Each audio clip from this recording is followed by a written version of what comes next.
లలిత్ గారు నమస్తే. నమస్కారం అండి. 'కల్కి' సినిమా రిలీజ్ అయింది. చూసారా సార్ మీరు? చూసాను. ఓకే. ఎన్నిసార్లు చూసారు? ఒకసారి. ఒకసారి. అయితే ముందుగా 'కల్కి' అనే పేరుకి అర్థం, అలానే ఆ సినిమాలో పాజిటివ్స్, నెగెటివ్స్ 2 మాట్లాడుకుందామండి. ముందుగా అసలు ఆ సినిమా పేరుకి చాలామంది ఇప్పటికీ ఇంకా కన్‌ఫ్యూజన్‌లో ఉన్నారు. 'కల్కి' ఈ 2 కూడా వేరియేషన్ తెలియని వాళ్ళున్నారు. అవునండి. యాక్చువల్లీ సనాతన ధర్మంలో మీ అందరికీ తెలిసిందే అవతార సిద్ధాంతం అనేది ఎప్పటినుంచో ఉంది. అందులోనూ విష్ణుమూర్తి యొక్క దశావతారాలు అనేది ఫేమస్. ఈ దశావతారాల్లో చాలామంది దశావతారాలు అంటారు, కానీ ఈ దశావతారాల్లో నిజానికి భూమి మీదకి ఇప్పటికి వచ్చింది 9 అవతారాలు మాత్రమే. ఇంకా 10వ అవతారం రాలేదు. ఆ 10వ అవతారం ఎప్పుడు వస్తుంది అంటే కలియుగాంతంలో వస్తుంది. ఏ యుగాంతం నుండి? కలియుగాంతంలో. మరి ఈ యుగానికి కలియుగం అని పేరు ఎందుకు వచ్చింది? ఎందుకంటే ఈ యుగాన్ని ఎక్కువ డామినేట్ చేసేవాడు కలిపురుషుడు కాబట్టి. ఈ కలిపురుషుడిని అంతమొందించడానికి ఎవరైతే వస్తారో ఆయన విష్ణుమూర్తి యొక్క 10వ అవతారం కల్కి. సో కల్కి ఉన్న వ్యత్యాసం ఇది. కలిపురుషుడు అంటే ఏంటంటే ఈ యుగంలో మొత్తం అంతా చెడు నడతని నడిపించేవాడు, వైదిక ధర్మాన్ని నాశనం చేస్తూ చెడుని ప్రచారం చేస్తూ చెడుని ఎక్కువగా జరిగేలా చూస్తూ ఉండేవాడు కలిపురుషుడు. ఈ కలిపురుషుడు భగవంతుడి యొక్క పాదం ఈ భూమి మీద ఉన్నంతసేపు ఈ భూమి మీదకి రావడానికి ప్రయత్నించాడు తప్ప రాలేకపోయాడు. ఎప్పుడైతే శ్రీకృష్ణుల వారి అవతార పరిసమాప్తి అయ్యిందో, శ్రీకృష్ణుల వారు ఎప్పుడైతే తిరిగి వైకుంఠానికి వెళ్ళిపోయారు తన మూల అవతారంలోకి, ఆ తర్వాత ఈ కలిపురుషుడు భూమి మీదకి రావటం జరిగింది. అప్పటి నుంచి కూడా ఈ భూమిని కలిపురుషుడే పాలిస్తున్నట్లుగా లెక్క. అందుకే కలి యొక్క లక్షణాలు ఏమిటి అనేది కూడా భాగవత పురాణంలో చాలా స్పష్టంగా చెప్పారు. భాగవత పురాణంలో చెప్తున్న దానిలో కలి యొక్క లక్షణాలు ఎంత దారుణంగా ఉంటాయంటే, ఇక్కడ డబ్బు మాత్రమే రాజ్యం వెళ్తుంది, మనుషుల్లో మంచి నడత అనేది పోతుంది. అసలు ఒకళ్ళనొకళ్ళు తల్లి చెల్లి వావి వరసాలు లేని రోజులకి వచ్చేస్తాయి అని చెప్పేసి ఏనాడు వ్యాసుల వారు భాగవత పురాణంలో చెప్పడం జరిగింది. ఇంకా వ్యాసుల వారు చెప్పారంటే కంటే కూడా సాక్షాత్తు కృష్ణ పరమాత్మే ఉద్ధవుడికి చెప్తున్న మాటలు ఇవన్నీ కూడా. ఉద్ధవ శ్రీకృష్ణ సంవాదంలో ఇవన్నీ వస్తాయి, కలియుగ లక్షణాలు ఏంటి అనేది. వీటితో పాటు కలియుగం అంటే ఇది మొదటి పాదం మాత్రమే. చివరి పాదం నాటికి వచ్చేప్పటికి ఎంత దారుణంగా దిగజారిపోతే పరిస్థితులు, వైదిక ధర్మం ఏ విధంగా పతనం అయిపోతా ఉంది, మనుషుల్లో నీతి న్యాయాలు నియమాలు ఇవన్నీ కూడా ఎంత దారుణంగా పడిపోతాయి. ఆ పడిపోయిన రోజున వీటన్నిటిని కూడా పునఃప్రతిష్ఠ చేయడానికి కల్కి ఏ విధంగా వస్తారు అనేది భాగవత పురాణం దానికి ప్రమాణం ఉందండి. మాకు పురాణాల ప్రకారం కలియుగాంతంలో అంటే కల్కి భగవానుడు వచ్చే ముందు ఏ లక్షణాలు అనేది పొందుపరిచారు అందులో? అది చెప్తున్నా కదండి, ధర్మం యొక్క లక్షణాలు సంపూర్ణంగా నాశనం అయిపోతాయి. మానవత్వం అనేది మనుషుల్లో లేకుండా పోతుంది. అంటే మంచి చెడు అనేది కూడా దేని బట్టి డిసైడ్ అవుతుందంటే ఎదటోడుకుండే బలాన్ని బట్టి, ఎదటోడుకుండే సంపదను బట్టి డిసైడ్ అవుతుంది తప్ప వాడి బిహేవియర్ని బట్టి, కాండక్ట్ని బట్టి డిసైడ్ అవ్వదు. అటువంటి పరిస్థితులకు వచ్చేస్తాయి. ఇక కంప్లీట్గా మనుషులు అంటే ఒకళ్ళనొకళ్ళు చంపుకునేంత దారుణమైన సిచ్యువేషన్కి వచ్చేస్తాయి. బట్ ఆ పరిస్థితుల్లో కూడా అక్కడక్కడ ధార్మికులు కొంతమంది బ్రతికే ఉంటారు. ఇక రాజులే సాక్షాత్తు పాలకులే దోపిడీదారులు అయిపోతారు.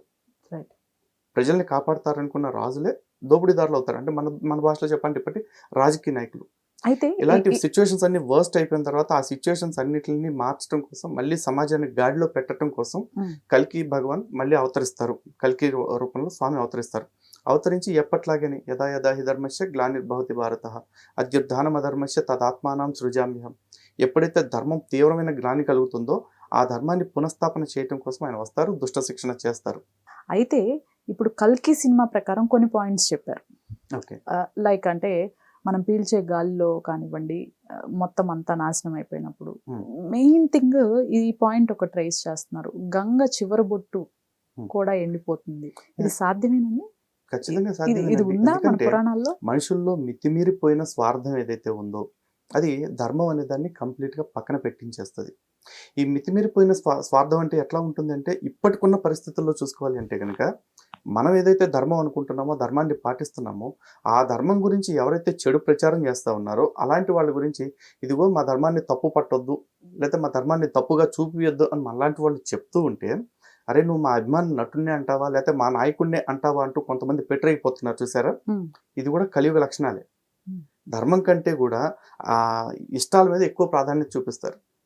మామూలుగా మంచి వాళ్ళు ఎట్లా ఆలోచిస్తారంటే ఇష్టాల కంటే కూడా ధర్మము న్యాయం మెయిన్ అన్నట్టు ఆలోచిస్తారు. కానీ వీళ్ళందరూ ధర్మము న్యాయము కంటే ఇష్టాల మీద ఎక్కువ డిపెండ్ అయిపోతూ ఉంటారు. నాకు ఇష్టమైన వాడు చెప్పాడు కాబట్టి అది చెప్పిందే ధర్మం, నాకు నచ్చినోడు చేశాడు కాబట్టి ఆడు చేసిందే సత్యం అన్నట్టుగా బతికేస్తూ ఉంటారు. ఇవన్నీ కూడా కలియుగ లక్షణాలే. ఈ విధంగా మనుషుల్లో ఎంత స్వార్థం పెరిగిపోయినప్పుడు గంగ ఎండిపోవటం ఏముందండి, సముద్రాలు కూడా ఇంకిపోయే పరిస్థితి వస్తాయి. కల్కి సినిమా విషయానికి వస్తే ముఖ్యంగా మీకు నచ్చిన పాజిటివ్ అంశాల గురించి ముందు చర్చించుకుందాం. మీకు నచ్చిన అంశాలు సినిమా పరంగా చూసుకుంటే పాజిటివ్ అంశాలు కూడా ఉన్నాయండి, చాలా ఉన్నాయి ఈ సినిమా పరంగా చూసుకుంటే. ఫస్ట్ థింగ్ వచ్చేసి సినిమాని సినిమా లాగా చూస్తుంటే విజువల్ ఎఫెక్ట్స్ చాలా బాగా నచ్చాయి. అండ్ మోరోవర్ డైరెక్టర్ తీసుకున్న కాన్సెప్ట్ ఏదైతే ఉందో అది కూడా బాగుంది. అంటే చిన్న చిన్న మిస్టేక్స్, ఫ్లాస్ ఏవైతే ఉంటాయో అవి మరి ప్రాపర్ వర్కౌట్ లేకనా లేకపోతే సినిమాటిక్ లిబర్టీ తీసుకోవటం వల్ల జరిగిందో తెలియదు, కానీ సంథింగ్ జరిగింది. కానీ సినిమా పరంగా చూసుకుంటే డెఫినెట్ గా బాగుంది. అండ్ మోరోవర్ అన్నిటికంటే బాగా అడ్వాంటేజెస్ పొజిషన్ ఏంటి ఇక్కడ అంటే, ఈ సినిమా రిలీజ్ అయిన కాడి నుంచి కర్ణుడు అంటే ఎవరు, కర్ణుడు తోప, అర్జునుడు తోప, కలి అంటే ఎవరు, కల్కి అంటే ఎవరు, ఇట్లాంటివన్నిటిని కూడా చాలా మంది చదివి తెలుసుకునే ప్రయత్నం చేస్తున్నారు, లేకపోతే ప్రవచనకారులు చెప్పిన మాటల కోసం వెతుకుతున్నారు. ఇవి కాకుండా చాలా మంది అసలు కలియుగం లక్షణాలు ఏంటి, కలియుగం ఇప్పుడు ఇలా ఉందంటే యుగాంతం వచ్చేపాటికి ఇంకెట్లా ఉంటుంది. ఎందుకంటే ఈ రోజు మనం చూస్తున్నాం వాటర్ ని కొన్ని ప్రదేశాల్లో లీటర్ 10,000 పెట్టి 6,000 పెట్టి కూడా కొనుక్కుంటున్న వాళ్ళు ఉన్నారు, ఫ్రెష్ వాటర్ కోసం అని చెప్పేసి. మేబీ సినిమాలో చూపించినట్టు యుగాంతం వచ్చే టైంకి ఆక్సిజన్ కూడా ఫ్రెష్ ఆక్సిజన్ కొనుక్కుని పీల్చుకునే పరిస్థితి వస్తుందేమో. యుగాంతం వచ్చేపాటికి నిజంగానే గంగ సైతం ఎండిపోతే ఆ నీటి కోసం తాపత్రయ పెడతారేమో. చూపిస్తారు సినిమాలో, దాహం అవుతుందంటే ఎవరు నీళ్లు ఇవ్వకపోతే ఒక వ్యక్తి నీళ్లు ఇస్తారు, రాజేంద్ర ప్రసాద్ గారు. ఇప్పటికే నీటి కొరతతో ఇబ్బంది పడుతున్నారు. ఇది ఇంకా 5,000 సంవత్సరాలు మాత్రమే. వాళ్ళు ఇంకా 2898 అనేది చూపించారు, కానీ కలియుగానికి ఇంకా దాదాపు లక్షల సంవత్సరాలు ఉందని చెప్పేసి మన గ్రంథాలు చెప్తున్నాయి. నిజంగా ఆ లక్షల సంవత్సరాలు వచ్చే టైంకి బహుశా ఈ దౌర్భాగ్య పరిస్థితి అప్పుడు ఉంటదేమో, లేదని ఎట్లా అంటే. సో ఇవన్నీ తెలుసుకోవటానికి, ఇవన్నీ డిబేటబుల్ పాయింట్స్ లేకపోతే డిస్కషన్ పాయింట్స్ అవ్వటానికి సినిమా డెఫినెట్ గా హెల్ప్ అయిందని అంటాను. ఇంకొకటి, ఇప్పటి వరకు పాన్ ఇండియా మూవీసే చూసాము. ఇప్పుడు మన పురాణాలని మొదటిసారిగా పాన్ వరల్డ్ కి తీసుకెళ్లారు అనేది కూడా ఒక డిస్కషన్ నడుస్తోంది. ఒకటండి, పురాణాలు నేను చెప్తున్నా కదా, పురాణాలు నిజమా అబద్ధమా అనే ఆలోచన పక్కన పెట్టేస్తే, ఈరోజు పురాణాన్ని బేస్ చేసుకుని, పురాణాలు ఇతిహాసాలు బేస్ చేసుకుని కొన్ని వేల సినిమాలు తీసుకోవచ్చు. అంత కంటెంట్ ఉంది పురాణాల నిండా కూడా. ఇక పాన్ వరల్డ్ అంటారా, ఏ రోజైనా ప్రపంచం మొత్తానికి దిక్కు సనాతన ధర్మమే. కాబట్టి ఇప్పటి నుంచి ఈ పురాణాల బేస్ మీద సినిమాలు తీసి ప్రపంచవ్యాప్తంగా వాటి పురాణాలని ప్రపంచానికి పరిచయం చేయడం అనేది డెఫినెట్గా మంచిదే. కాకపోతే మేమనేది ఏంటంటే, మీరు పురాణాన్ని బేస్ చేసుకుని తీయాలి అనుకున్నప్పుడు అట్లీస్ట్ కొంచెం వర్కౌట్ ఎక్కువ చేయండి సినిమా గురించి, ఇంకా రీసెర్చ్ చేయండి. మీకు ఓన్గా చదువుకోవటానికి వాళ్ళు అన్ని సోర్సెస్ ఉన్నాయి. ఒకవేళ చదువుకోవటానికి అన్ని ఇబ్బంది ఉంది అంటే ఎవరన్నా పండితులను, ప్రవచనకర్తలను లేకపోతే హిందుత్వవాదులను అడగండి, వాళ్ళు చెప్తారు. అలా కాకుండా పాత సినిమాలు తీసుకుని ఆ పాత సినిమాల్లో వాడిని ఎవరినో హైలైట్ చేశారు కాబట్టి వాడి ప్రకారం మేము కూడా హైలైట్ చేస్తాం అన్నారు అనుకోండి, ఎవడో వేసిన తప్పుడు దారిలో మీరు కూడా వెళ్తున్నట్లే అవుతుంది. గొర్రెదాటి వ్యవహారం లాగా ఉండకూడదు కదా. గొర్రె ఒక మార్గంలో వెళ్తే ఆ మార్గంలో మేము అందరం వెళ్తాం అన్నట్లు ఉండకూడదు. వరల్డ్ మొత్తానికి కూడా ఈ పురాణాలని పరిచయం చేయడం అనేది నీడ్ ఆఫ్ ద అవర్ అండి. ఇప్పటి వరకు పాజిటివ్స్ అనేది డిస్కస్ చేసాము. మీకు అభ్యంతరంగా ఏమనిపించింది సినిమాలో? నెగిటివ్ గా కొన్ని పాయింట్స్ ఉన్నాయి అంటే అవి మీకు ఏమనిపించాయి? చెప్తున్నా కదండి, సినిమాలో అంటే సినిమాని బాయ్కాట్లు చేయాలి, బ్యాన్ చేయాలి అనే అంత అభ్యంతరకరమైన అయితే పెద్దగా ఏం లేవు. సూపర్. బట్ డెఫినెట్ గా పురాణాలని టచ్ చేస్తున్నారు కాబట్టి ఆ పురాణాల టాపిక్స్ ని మీరు ప్రజలకు చూపించాలి అనుకున్నప్పుడు, అండ్ మరో చాలా మంది కూడా మాట్లాడుతున్నారు, ఏదో ఒక రూపైన పురాణాల టాపిక్ అందరికి వెళ్తుంది కదా, పురాణాల గురించి డిస్కస్ చేస్తున్నారు కదా అని చెప్పేసి అంటున్నారు. మంచిది, మేము కూడా ఒప్పుకుంటాం. కానీ ఏదో ఒకలాగా డిస్కస్ చేయటం కాదు, దానిలో ఏదైతే ఉందో దాన్ని డిస్కస్ చేసుకునే పరిస్థితి రావాలి. ఇది ఒక నవల అనుకోండి, లేకపోతే టీవీ సీరియల్ అనుకోండి, డైరెక్టర్కి నచ్చినట్టు ఒక 10 ఎపిసోడ్స్ తర్వాత ఒక క్యారెక్టర్ను చంపేయటం, లేకపోతే ఇంకో క్యారెక్టర్ కొత్తగా ఎంట్రీ చేయడం అన్ని చేసుకోవచ్చు. ఇవది కాదు. ఇది సనాతన ధర్మం యొక్క ప్రామాణిక గ్రంథాలు. ఈ ప్రామాణిక గ్రంథాలను మీరు చూపిస్తున్నప్పుడు అంతే ఒళ్ళు దగ్గర పెట్టుకుని తీయండి. ఎట్లాగో డబ్బులు పెట్టి తీస్తున్నారుగా, ఆ డబ్బులతో పాటు కాస్త శ్రద్ధ పెట్టండి, సరిపోతుంది. ఎందుకు మాకు ఈ ఆందోళన అంటే, సినిమా తీసుకున్నందుకు, డబ్బులు చేసుకున్నందుకు కాదండి. ఈరోజు సనాతన ధర్మం అనేది వరల్డ్స్ మోస్ట్ టార్గెటెడ్ రిలీజియన్. ఈరోజు క్రైస్తవులకి సనాతన ధర్మాన్ని నాశనం చేయడం టార్గెట్, ముస్లింలకు సనాతన ధర్మాన్ని నాశనం చేయడం టార్గెట్, నాస్తికులకి అదే టార్గెట్, కమ్యూనిస్టులకు అదే టార్గెట్. ఇది కాకుండా కొత్తగా వస్తున్న ఈ ఓక్స్, మిగతా వాళ్ళు ఎవరైతే ఉన్నారో వాళ్ళందరికీ కూడా ఇదే టార్గెట్. మరి ఇంతమంది సనాతన ధర్మాన్ని టార్గెట్ చేసుకుని మేము నాశనం చేస్తాం, అరే వాళ్ళు ఇలాంటివి ఏంటండి? డిస్మాంట్లింగ్ ఆఫ్ గ్లోబల్ హిందుత్వ అని యూఎస్లో ఒక సమిట్ పెట్టారు, సనాతన ధర్మాన్ని విచ్ఛిన్నం చేయటం ఎట్లా అని చెప్పేసి. చివరికి భారతదేశంలో తమిళనాడులో జరిగింది, సనాతన ధర్మ నిర్మూలన చేస్తామని చెప్పేసి. ఉదయనిధి స్టాలిన్ అని చెప్పేసి వ్యక్తి, ఒక మంత్రి, డిప్యూటీ సీఎంగా ఉండి ముఖ్యమంత్రి కొడుకుగా ఉండి తాను సనాతన ధర్మం అంటే ఒక రోగం అని చెప్పేసి మాట్లాడాడు. అట్లాంటి పోరంబోగులందరూ ఇట్లా మాట్లాడుతున్నారంటే కారణం ఏంటి? సనాతన ధర్మం గురించి ప్రాపర్గా అధ్యయనం చేయకపోవటమేగా. మళ్ళీ ఇలాంటి మంచి సినిమాలు తీసేవాళ్ళు 650 కోట్లు అంటే నాట్ ఎ జోక్ అంటే, చాలా పెద్ద బడ్జెట్. అంత బడ్జెట్ పెట్టి సినిమాలు తీసేవాళ్ళు ఇంకాస్త శ్రద్ధ పెట్టి తీయకపోతే బహుశా ఇదే నిజమని ప్రచారం అయిపోతే రేపు అది కూడా సనాతన ధర్మానికి ఇంకొక బ్లాక్ మార్కే కదా. మరి ఇలాంటివన్నీ జరుగుతున్నప్పుడు హిందుత్వం కోసం పోరాడుతున్న మాలాంటి వాళ్ళు ఇట్లాంటి వాటి విషయంలో ఆందోళన చెందడంలో న్యాయం లేదా? కొంతమంది అంటున్నారు మీకు ఇదంతా అలవాటు అయిపోయింది, పరిపాటి అయిపోయింది, ప్రతి సినిమా విషయంలో ఇట్లా చేయటం అని చెప్పేసి. అరే మేము ఉందే సనాతన ధర్మం కోసం. మరి మాకు సనాతన ధర్మానికి వ్యతిరేకంగా అనిపిస్తున్నప్పుడు మేము మాట్లాడకపోతే ఇంకెవరు మాట్లాడతారండి? క్రైస్తవ పాస్టర్లను, ముస్లిం ముల్లాలు, దావ ప్రచారకులు వాళ్ళు వచ్చైతే ఈ ధర్మం గురించి ఇలా తప్పుగా తీకండి అని ఎవడు అండే. వాళ్ళు ఇంకా శబాష్ ఇట్లాంటి బోల్డ్ తీయండి అని చెప్తారు. మేమేం చేస్తామంటే బాబు ఆల్రెడీ నువ్వు ఒకటే సినిమా అనుకోండి, కల్కి ఒకటే అనుకోండి, చాలా 2-3 బిట్సే కాబట్టి లైటర్ వేలో వదిలేస్తాం. కానీ కల్కి పార్ట్ 2, పార్ట్ 3, పార్ట్ 4 కూడా ఉండొచ్చు అని చెప్పేసి చెప్తున్నారు. ఒక దానిలో ఇట్లా మొదలైంది, దీన్ని కవర్ చేసుకోవటం కోసం పార్ట్ 2లో ఇంకాస్త 10 అబద్ధాలు చెప్తే, పార్ట్ 3లో 20 అబద్ధాలు చెప్తే వాళ్ళు ఉద్దేశపూర్వకంగా చేస్తారు అంటున్నారు. సినిమాటిక్ లిబర్టీ పేరుతో ఏదేదో చేసేస్తే రేపు మేమంతా ఏం చేయాలండి? ఆల్రెడీ మా ధర్మం ప్రమాదంలో ఉందని మేము బాధపడుతున్నాం. ఈ రోజున కూడా చూడండి, నిన్న మొన్న ఈ 10 రోజుల్లోనే ఎంతోమంది ముస్లిమ్స్ హిందువుల మీద దాడులు చేశారు. ఇన్ని సంఘటనలని నేను చూపిస్తాను. ఇవేవి మాట్లాడకుండా రాహుల్ గాంధీ అనే వ్యక్తి పార్లమెంట్లో కూర్చొని సనాతన ధర్మం పాటించే వాళ్ళందరూ కూడా హింసను పాటిస్తారు, అత్యాచారాలు చేస్తారు, అరాచకాలు చేస్తారంటూ మాట్లాడాడు. పార్లమెంట్ హౌస్లో కూర్చొని మాట్లాడాడు. ఒక బాధ్యత గల ప్రతిపక్ష నాయకుడు అయి ఉండి. మరి నీకు ముస్లిమ్స్ అందరూ చేస్తున్నా కనపట్ల, హిందువులు ఏమీ చేయకపోయినా అత్యాచారులాగా, అరాచకవాదుల్లాగా కనపడుతున్నారు. మరి మాకు ఇంక ఈ దేశంలో దిక్కేంటండి? రాజకీయ పార్టీలన్నీ కూడా సెక్యులరిజం మాటున, సెక్యులరిజం ముసుగులో అన్ని మతాలు సమానమే అని చెప్పేసి ఏ మతాన్ని మాట అనరు. ఏ మతం వాళ్ళు తప్పు చేసినా కూడా తప్పు పట్టరు. ఏమీ చేయకపోయినా హిందువుల్ని కాషాయ తీవ్రవాద అంటాడు. ఎవరు? చిదంబరం కాంగ్రెస్ నాయకుడు. ఎవరు? సిద్ధరామయ్య కాంగ్రెస్ నాయకుడు. ఇప్పుడు రాహుల్ గాంధీ తాజాగా, అంతకుముందు శశి థరూర్, అంతకుముందు దిగ్విజయ్ సింగ్. ఏంటిదంతా కూడా?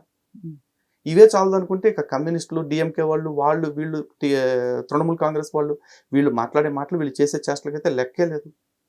ఇంత ఆందోళనలో బ్రతుకుతున్న హిందూ సమాజానికి ప్రతిదీ ప్యానికింగ్ ఇష్యూ అండి. మాకు ఎవ్రీథింగ్ ఈజ్ ఎ పాండమిక్. మాకు అందుకే మేము చిన్నదానికి కూడా పెద్దగా రియాక్ట్ అవుతున్నాం. అక్కడ మా ఆవేదన అర్థం చేసుకోవాలి తప్ప మీరు సినిమాకి వ్యతిరేకం అంటే, ఈవెన్ నేను ఒక సినిమా ప్రేక్షకుడు అండి, తెలుగువాడిని. తెలుగువాడు అంటే ఎవరు? సగటు సినిమా ప్రేక్షకుడు. సినిమాని తన ఎంటర్టైన్మెంట్ లాగా చూసుకునే వ్యక్తి. అతి తక్కువ రేట్లో మనకు 2.5 గంటలు ఎంటర్టైన్మెంట్ ఇస్తున్న వాళ్ళు సినిమా అంటే. ఆ సినిమా మీద మాకు ఎప్పుడు సాఫ్ట్ కార్నర్ ఉంది. అండ్ మోర్ ఓవర్ ఈ సినిమా కారణంగానే మన పురాణాలు చాలా వరకు ప్రజలకు పరిచయం అయ్యాయి. మేము దాన్ని ఒప్పుకుంటాం. కానీ ఈ వక్రీకరణలు ఎందుకు? ఆ రోజు ఎన్టీఆర్ హయాంలో కూడా చాలా వక్రీకరణలు జరిగాయి. కానీ ఆ రోజు సోషల్ మీడియా లేదు, ఆ రోజు మేము లేవు మాట్లాడటానికి. ఈరోజు ఉన్నాం కదా, ఉండి కూడా మేము మాట్లాడకపోతే ఇంకా మాకు ఎందుకు ఈ సంస్థలు, ఎందుకు మాకు ఈ ప్లాట్ఫామ్స్, ఎందుకు మేమెందుకు? అసలు మీ పాయింట్ ఆఫ్ వ్యూలో ఏ సబ్జెక్ట్ వక్రీకరణ జరిగింది అని అనుకుంటున్నారు? ఏది పక్కదోవ పట్టింది అని అనుకుంటున్నారు? చెప్పే కదండి, ఇది మేజర్గా అంటే అసలు సనాతన ధర్మాన్ని నాశనం చేసేస్తుంది అనేంత ప్రమాదకరమైన ఏం లేకపోయినా డెఫినెట్ గా మార్చుకోవాల్సిన కొన్ని ఉన్నాయి. ఉదాహరణకి లైటర్ వేలో చూసుకుందాం. ఫస్ట్ పురాణాన్ని తీసుకొచ్చినప్పుడు దానిలో కృష్ణుడు టాపిక్ వచ్చింది. కృష్ణుడు ఎవరు అనేది రివీల్ చేయకుండా ఆ కృష్ణుడు మాట్లాడటానికి వెళితే అశ్వత్థామ కృష్ణుడిని చంపడానికి తిరగబడినట్టుగా పెట్టారు, కృష్ణుడి మీద దాడి చేస్తున్నట్లుగా. అది ఉందా భారతంలో ఎక్కడైనా? లేదు. శ్రీకృష్ణ పరమాత్మ ఒత్తిడి మేరకే అశ్వత్థామ తగ్గాడు. అప్పుడు కృష్ణుడి మీద యుద్ధమేం చేయలే. అండ్ మోరోవర్ కృష్ణుడు అశ్వత్థామని కొట్టి ఆ మణిని ఇట్లా పెరికేసి ఇచ్చేసినట్టుగా చూపించారు. లేదే, వ్యాసుల వారు అశ్వత్థామ ఆ మణిని నువ్వు తక్షణమే పాండవులకి ఇచ్చేసేయి అని చెప్పేసి అంటే, అశ్వత్థామ ఆ మణిని తనంతట తానుగా తనకిష్టం లేకపోయినా సరే తీసేసి ఇస్తే పాండవులకి, ధర్మరాజు దాన్ని తన కిరీటంలో పెట్టుకుని పరిపాలన చేశాడు. ఇది మహాభారతం చెప్తున్న మాట. అదే చూపించాల్సింది. మణిని తనే పీకేసి ధర్మరాజుకి ఇచ్చాడు, అది ఇక్కడ పడేశాడు, లేకపోతే ఇంకో చోట మిస్ప్లేస్ అయిపోయింది. ఈ టైంలో ఏదో చూపించవచ్చు. కృష్ణుడు పీకాడు అంటే కృష్ణుడు ఇంకొకళ్ళ సొమ్ము కాసిపడేవాడే కాదు. ఆల్రెడీ ఇప్పటికే కృష్ణుడి మీద చాలా దుష్ప్రచారాలు ఉన్నాయి. స్త్రీలోలుడని, అబద్ధాలు చెప్తాడు, మోసాలు చేస్తాడని చెప్పేసి. ఎందుకంటే విచిత్రం ఏంటంటే మహాభారతం, భాగవతం రెండిట్లో ఎక్కడ చూసినా కూడా కృష్ణుడు బలవంతంగా ఏ స్త్రీని చెరిచింది లేదు, చేయబట్టుకుంది లేదు. మహాభారత భాగవతాల్లో ఎందులో చూసినా శ్రీకృష్ణుడు ఆడిన అబద్ధం ఒక్కటి లేదు. కానీ కృష్ణుడు అబద్ధాల కోర అంటారు. అరే లౌక్యానికి అబద్ధానికి కూడా తేడా తెలియని చవటలు ఈ రోజున నా గ్రంథాల గురించి మాట్లాడుతున్నారు. నేను ఏం చేయని చెప్పండి. కృష్ణుడు మోసాలు చేశాడు అని చెప్పేసి అంటారు. ఏం మోసం చేశాడండి కృష్ణుడు? ధర్మాన్ని గెలిపించే ప్రయత్నమే చేశాడు ప్రతి చోట కూడా, మోసాలు ఏం చేయలేదు కదా. భారత భాగవతాలు ఏమాత్రం తెలియకుండా కృష్ణుడి మీద ఇన్ని నిందలు వేస్తున్న వాళ్ళు ఇట్లాంటివి చూస్తా పోతే రేపు ఏమనుకుంటారు? ఆల్రెడీ ఇప్పటికే గతంలో వచ్చిన సినిమాల కారణంగా చాలా నిందలు మోస్తున్నాం. సో అట్లాంటిది అబ్జెక్షనబుల్ గా ఉంది. ఇక రెండోది వచ్చేసి ఈ శంబల కాన్సెప్ట్లోకి వెళ్ళినప్పుడు అక్కడ అన్ని నగరాలు అదే అన్ని మతాలకు సంబంధించిన వాళ్ళు ఉంటారని చెప్పేసి మేరీని అడెవడో స్టీఫెన్ ఏదో టోనీ సంథింగ్ ఏదో పేర్లు లూకు ఇట్లాంటి పేర్లన్నీ పెట్టారు. ఓకే, దానికి వాళ్ళు ఏదో రీజన్స్ చెప్పుకుంటూ ఎందుకంటే చాలా కాలం తర్వాత కాబట్టి అని చెప్పేసి. బట్ శంబలకు వచ్చేపాటికి శంబల నగరం ఏ విధంగా ఉంటుంది అనేది కొన్ని గ్రంథాల్లో రాయబడి ఉంది ఆల్రెడీ. కొన్ని గ్రంథాల్లో కల్కి పురాణం లాంటి గ్రంథాల్లో ఉంది. సో కల్కి పురాణం ప్రమాణం కాదా అంటే దానికైతే కల్కికి సంబంధించిన స్టోరీ అయితే ఎక్కువ కల్కి పురాణం నుంచి తీసుకున్నారు కాబట్టి. ఇక భాగవతంలో చూసుకున్నట్లయితే కనుక కల్కి ఎవరికి పుడతాడు అనే దాని గురించి స్పష్టంగా ఉంది. ఒక బ్రాహ్మణ కుటుంబంలో పుడతాడు. ఆ బ్రాహ్మణ కుటుంబంలో పుడతాడు. తండ్రి పేరు తల్లి పేరు అన్ని ఆ గ్రంథంలో ఇవ్వబడింది, విశ్వాసుడును సుమతి అని చెప్పేసి. మరి ఆ తల్లిదండ్రుల పేర్లు ఇచ్చినప్పుడు వాళ్ళలాగా కాకుండా ఎవరో ఒక టెస్ట్ ట్యూబ్ బేబీ లాగానో లేకపోతే ఇంకొక పద్ధతిలోనో కన్సీవ్ అయినట్లుగా చూపించారు. ఎందుకు అంత అవసరం ఏంటండి? జరగబోయేది అన్నట్లు చూపించాల్సింది. మీరు కల్కి అనే టాపిక్ డెఫినెట్ గా మంచి టాపిక్ టచ్ చేశారు. మరి చూపించేది ఇంకాస్త ఓపెన్ గా చూపించాల్సింది. గ్రంథం ఆధారంగా చూపించలేదు. అక్కడ దాకా వెళ్ళిన తర్వాత ఆ పేర్లు ఆల్రెడీ చెప్పాను కదా.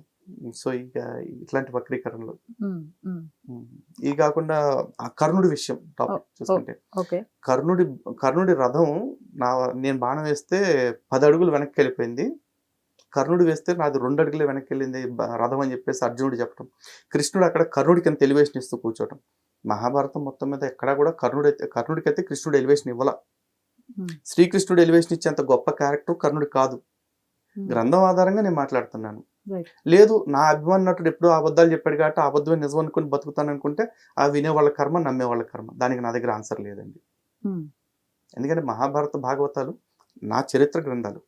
శ్రీకృష్ణుడు శ్రీరాముడు అనేవాళ్ళు నాకు హీరోలు, వీళ్ళంతా నటులు. నాకు కోర్స్ ఈ నటులను కూడా అభిమానిస్తాను నేను. నాకు అభిమాన నటులు ఉన్నారు, నటిమణులు ఉంటారు. కానీ నా ఫేవరెట్ నాకు హీరోస్ ఎవరు అంటే దేశానికి మొట్టమొదట రాముడు, కృష్ణుడు. ఆ తర్వాత నా హీరోస్ ఎవరు అంటే ఓ సుభాష్ చంద్రబోస్, ఒక అల్లూరి సీతారామరాజు, ఒక భగత్ సింగ్. వీళ్ళు అరే వాళ్ళ ఆత్మాభిమానానికి దెబ్బ తగులుతున్న రోజు వచ్చేసిన తర్వాత నటుడి ఆత్మాభిమానం కోసం నేను టికెట్ కొనుక్కుంటే తప్ప బతకలేని ఒక వీళ్ళ ఆత్మాభిమానం కోసం నా ఆత్మాభిమానాన్ని, నా చరిత్రని, నా వారసత్వ సంపదని నేను ఎందుకు తాకట్టు పెడతాను? అయితే ఇక్కడ అర్జునుడి గొప్పతనం ఏంటి? అసలు కర్ణుడికి ఇప్పుడు ఏవైతే మనం ప్రీవియస్ నుంచి చూసుకుంటూ వచ్చాము మూవీస్ కానీ, ఆయన క్యారెక్టరైజేషన్ కానీ, ఆయన ఎలివేషన్స్ కానీ కొన్ని ఉన్నాయి. మన పురాణం ప్రకారం ఆయన క్యారెక్టరైజేషన్ ఏంటి, అలానే అశ్వత్థామ గారి క్యారెక్టరైజేషన్ ఏంటి, వీటి గురించి ఒక్కసారి వివరించండి. ఒకటండి, క్యారెక్టరైజేషన్స్ పరంగా మాట్లాడుకుంటే కనుక మహాభారతం కావచ్చు, రామాయణం కావచ్చు, దీంట్లో మీరు ఏ పాత్రనైనా చూడండి, కంప్లీట్గా ఎదవలు ఎవ్వరు లేరు, కంప్లీట్గా గొప్పవాళ్ళు ఎవరు లేరు ఎక్సెప్ట్ రామకృష్ణులు తప్ప. రాముడు, కృష్ణుడు తప్ప కంప్లీట్ చెడ్డవాళ్ళు, కంప్లీట్ మంచివాళ్ళు ఎవరు లేరు. బట్ డిగ్రీస్ ఆఫ్ డిఫరెన్స్ ఉంటుంది అందులో. ఎక్కువ చెడు ఎవరు, ఎక్కువ మంచి ఎవరు అనేది చూసుకోవాలి. ఆ విధంగా చూసుకుంటే కర్ణుల్లో మంచి లక్షణాలు అంటారు. ఓకే, దాన కర్ణుడు అంటారు. ఓకే, ఒప్పుకుంటా. ఏం దానాలు చేశాడు, ఎంత గొప్ప దానాలు చేశాడు, చేసిన దానాల్లో ఎన్నిటికీ ప్రతిఫలం వెనక్కి ఆశించాడు, ఇవన్నీ కూడా డిబేటబుల్. గ్రంథం ఆధారంగా చూసుకుంటే తనేమి గొప్ప దాత అంటే దానం చేశాడు, కానీ ఎవరు సొమ్ము దానం చేశాడు? తను దుర్యోధనుడు వల్ల రాజు అయ్యాడు కాబట్టి తన దగ్గర ఉన్న సంపదల్లో నుంచి దానాలు చేస్తూ వచ్చాడు, అడిగిన వాళ్ళకి లేదనుకుంటా. బట్ దుర్యోధనుడు ఆ మాత్రం కూడా చేశాడో లేదో భారతం చెప్పలేదు కాబట్టి కర్ణుడు చేసిన దాన్ని నేను ఒప్పుకుంటా. కానీ దుర్యోధనుడు రాజ్యాన్ని ఇచ్చాడు కదా అన్న ఒకే ఒక్క కారణంతో తన వీరత్వాన్ని, తన గౌరవాన్ని, తన క్యారెక్టర్ని, తన ఇంటిగ్రిటీని అన్ని పక్కన పెట్టేసి నిత్యం యదో పనులే చేస్తూ దుష్ట చతుష్టయం. భారతంలో వ్యాసుల వారు ఏదైతే చెప్పారో ఆ 4 యదవలు ఎవరైతే ఉన్నారో బ్రాండెడ్ యదవలు, ఆ యదవల్లో కర్ణుడు కూడా ఒక లిస్టులో చేరిపోయాడు. దుర్యోధనుడు, దుశ్శాసనుడు, శకుని, కర్ణుడు, ఈ 4రేగా. ఆ 4లో బ్రాండెడ్ యదవల్లో కూడా టాప్ యదవ ఎవరు అంటే ఫస్ట్ కర్ణుడి పేరు చెప్తా. ఎందుకు అంటే దుర్యోధనుడు పాచికలు ఆడిచ్చాడు. పాచికలు ఆడిచ్చిన తర్వాత ద్రౌపదిని గెలిచిన వెంటనే దుర్యోధనుడు ఇచ్చిన ఆజ్ఞ ఏంటి దుశ్శాసనుడి కంటే, వెంటనే ద్రౌపదిని తీసుకొని వచ్చి ధృతరాష్ట్రుడి మందిరంలో దాసిలాగా పడేయి అని చెప్పేసి చెప్పాడు. దాస్యం చేపించాలనుకున్నాడు. అది తప్పే 100%. కానీ తను అక్కడ తాగాడు. కానీ కర్ణుడు కాసేపటి తర్వాత దుశ్శాసనుడితోటి అడ్డగోలు మాటలన్నీ మాట్లాడుతూ ఇదిగో ఈ ద్రౌపదికి ఆ పాండవులకి కూడా బట్టలు ఎప్పదీసే అర్జెంటుగా అని చెప్పేసి చెప్పాడు. దాంతో పాండవులందరూ కూడా పై వస్త్రాలు తీసి కింద పడేశారు. మగవాడికి అదే అవమానం. కానీ ద్రౌపదిని సంపూర్ణంగా వివస్త్రాన్ని చేయమంటూ ఆజ్ఞ ఇచ్చింది ఎవరు? కర్ణుడు. ఇది ఎంతమందికి తెలుసండి? ఇంతవరకు దుర్యోధనుడు ఒప్పమన్నాడు, దుశ్శాసనుడు ఇప్పాడు, ఇదే తెలుసు. కానీ ఆ ఘట్టానికి భూమిక పూనుకుంది ఎవడయ్యా అంటే కర్ణుడు. అలాంటి వాడు నేను హీరోయిన్ ఎట్లా అంట? క్షత్రియుడు అని అంటే ఎవరు అంటే, సుక్షత్రియుడు అంటే క్షతాత్రాయతే ఇది క్షాత్ర. ఎవరైతే గాయపడి ఉన్నారో, ఎవరైతే కష్టాల్లో ఉన్నవారు ఉన్నారో అలాంటి వాళ్ళని రక్షణ కల్పించేవాడు క్షత్రియుడు అంటారు. నువ్వు ద్రౌపది విషయంలో చేసింది ఏంటి? ఒక అభాగ్యురాలైన స్త్రీ తను వచ్చిన వాడితో మొరపెట్టుకుంది ప్రాతకాంతితో, తర్వాత దుశ్శాసనుడితో, ప్రస్తుతం నేను రజస్వలుగా ఉన్నాను, ఏకవస్త్రని, నన్ను ఈ సమయంలో సభకి పిలిపించడం పద్ధతి కాదు అని చెప్పేసి. మరి అలాంటి ఆవిడని కూడా కనికరించకుండా చేపించింది వీడేగా. తను ఏకవస్త్ర అయినా సరే వివస్త్రం చేయాల్సిందే అని మాట్లాడింది ఈ దౌర్భాగ్యుడే. కేవలం ఎప్పుడో దానాలు చేశాడు కాబట్టి అంటే, నేను 100 దానాలు చేశాను కాబట్టి ఒక ప్రాణం తీస్తానంటే అది కరెక్టేనా? మీరు చేసిన మంచి ఏదైతే ఉందో అది ఇంకో చెడు చేయడానికి పర్మిషన్ ఎప్పటికీ అవ్వదు. ఇది సనాతన ధర్మం. అవశ్యమేవ భోక్తవ్యం కృతం కర్మ శుభాశుభం నా భుక్తం క్షేతే కర్మ కల్పకోటి శతైరపి. చేసిన కర్మ మంచి అయితే మంచి, చెడైతే చెడు, కోటి కల్పాలైనా సరే ఎవడి కర్మ వాడు అనుభవించాల్సిందే. అంతే తప్ప నేను 100 మంచి పనులు చేశాను కాబట్టి ఒక చెడ్డ పని చేసుకోవడానికి నాకు పర్మిషన్ ఇవ్వండి అంటే ఒప్పుకోరండి. అలాంటి దౌర్భాగ్యుడు కర్ణుడు. ఇక వారణావృతం వెళ్ళొచ్చిన తర్వాత పాండవులకి తిరిగి వాళ్ళ అర్ధరాజ్యం వాళ్ళకి ఇవ్వాలని చెప్పేసి భీష్ముడు, ద్రోణాచార్యుడు ధృతరాష్ట్రుడికి చెప్తే అసలు ఇవ్వటానికి వీల్లేదు, వాళ్ళకి ఇవ్వాల్సిన అవసరమే లేదు అంటూ అడ్డంగా వాదించి దానికి కూడా అడ్డుపుల్లు వేసే ప్రయత్నం చేసిన వాడు కర్ణుడు. ఈడే అడుగు తింటూ బతుకుతున్నాడు. దుర్యోధనుడు బెచ్చం వేస్తే రాజు అయ్యాడు. మరి అలాంటి వాడు పాండవుల రాజ్యాన్ని వాళ్ళకి తిరిగిస్తానంటే ఎందుకు ఒప్పుకోలే? అత్త సొమ్ము అల్లుడు దాను అన్నట్టు, లేదా పేరుకి పత్రం ఇచ్చినట్టు ఈడేవాడు అడ్డం పడతాను. 100%. ఆ తర్వాత సానుభూతి కథలు. కర్ణుడి విషయంలోకి వచ్చేస్తే చాలా మంది ఏమంటారు అంటే, కర్ణుడిని తన తల్లి చిన్నప్పుడే వదిలిపెట్టేసింది, అదేమన్నా మరి చిన్న పాపమా అంటారు. సూర్యపుత్రుడు ఏం జరిగిందో తర్వాత అండి. సరే తల్లి వదిలేసింది అంటున్నారు. వదిలేసినప్పుడు తనకు తల్లి మీద పగ ఉందనుకోండి, తల్లి మీద చూపించుకోవాల్సింది, మరి తల్లిని నిలదీయాల్సింది. ఎక్కడా నిలదీయలేదు కదా. తల్లి మీద కోపం ఉంటే నువ్వు ద్రౌపది మీద కోపం చూపేటువంటి, అన్నదమ్ముల మీద కోపం చూపేటువంటి. అయినా నీకేం అన్యాయం జరిగింది? సూర్యుడు నేను నిత్యం కాచుకుంటానని చెప్పేసి హామీ ఇచ్చిన తర్వాతే కదా తను వదిలింది. అండ్ మోరోవర్ నీకు చిన్నప్పటి నుంచి ఏదన్నా లోటు జరిగిందా?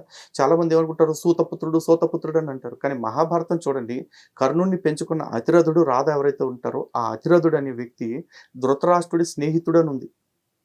రాజుకి అత్యంత సన్నిహితుడైన రధికుడు అతను.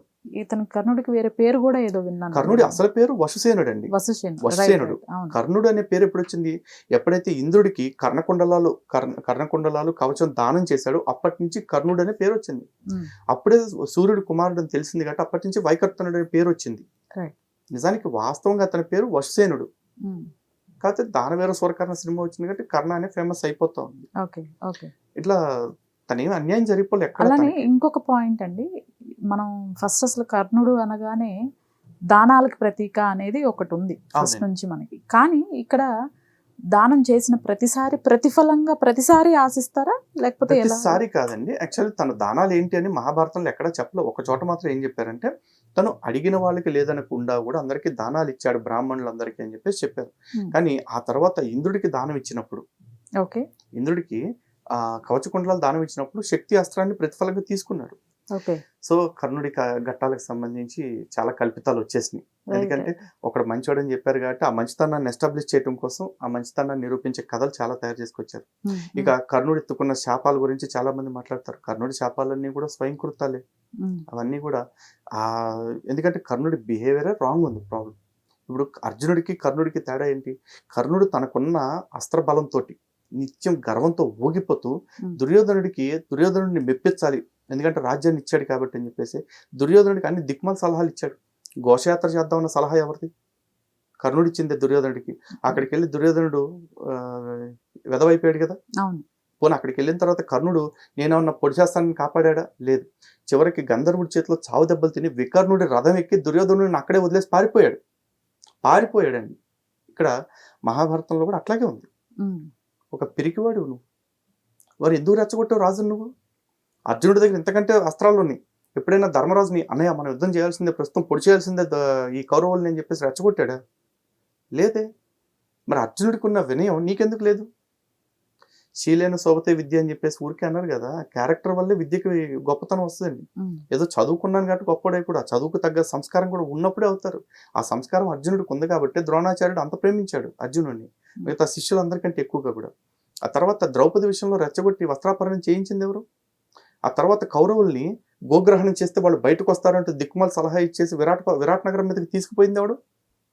కరుణే కదా. ఇన్ని ఫ్లాస్ ఉంచుకుని, ఇంత దిక్కుమాల యాటిట్యూడ్ ఉంచుకుని వాడిని నేను హీరో అంటానంటే అనుకోండి మీ కర్మ. ఎందుకంటే ఇది కలియుగం కాబట్టి, కలి ప్రభావం ఉన్న వాళ్ళే ఎక్కువ నచ్చుతారు కాబట్టి, చెడ్డవాళ్ళే మంచి వాళ్ళుగా ప్రచారం అవుతారు ఇందాక చెప్పుకున్నాం కాబట్టి, కొంతమంది కర్ణుడు నచ్చితే నచ్చొచ్చు. కానీ ధార్మిక ఆలోచనలు కలిగిన వాళ్ళకి, ధార్మిక చింతన కలిగిన వాళ్ళకి, ఖచ్చితంగా ఏది మంచి ఏది చెడు అనే ఆలోచన కలిగిన వాళ్ళకి ఈ కర్ణుడికి అర్జునుడికి మధ్య ఉన్న వ్యత్యాసం చాలా స్పష్టంగా తెలుస్తుంది.